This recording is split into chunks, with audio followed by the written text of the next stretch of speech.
एक मक्खी एक हाथी के ऊपर बैठ गई। हाथी को पता न चला मक्खी कब बैठी। मक्खी बहुत भिनभिनाई आवाज की और कहा, भाई, तुझे कोई तकलीफ हो तो बता देना, वजन मालूम पड़े तो खबर कर देना, मैं हट जाऊंगी।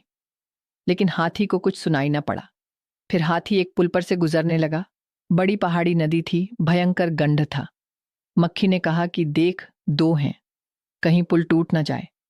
अगर ऐसा कुछ डर लगे तो मुझे बता देना, मेरे पास पंख हैं, मैं उड़ जाऊंगी। हाथी के कान में थोड़ी सी कुछ भिनभिनाहट पड़ी, पर उसने कुछ ध्यान न दिया। फिर मक्खी के विदा होने का वक्त आ गया। उसने कहा, यात्रा बड़ी सुखद हुई, साथी संगी रहे, मित्रता बनी। अब मैं जाती हूं, कोई काम हो तो मुझे कहना। तब मक्खी की आवाज थोड़ी हाथी को सुनाई पड़ी। उसने कहा, तू कौन है, कुछ पता नहीं। कब तू आई, कब तू मेरे शरीर पर बैठी, कब तू उड़ गई, इसका मुझे कोई पता नहीं है। लेकिन मक्खी तब तक जा चुकी थी। संत कहते हैं, हमारा होना भी ऐसा ही है। इस बड़ी पृथ्वी पर हमारे होने ना होने से कोई फर्क नहीं पड़ता। हाथी और मक्खी के अनुपात से भी कहीं छोटा हमारा और ब्रह्मांड का अनुपात है। हमारे ना रहने से क्या फर्क पड़ता है? लेकिन हम बड़ा शोरगुल मचाते हैं। वह शोरगुल किस लिए है? वह मक्खी क्या चाहती थी? वह चाहती थी हाथी स्वीकार करे, तू भी है, तेरा भी अस्तित्व है।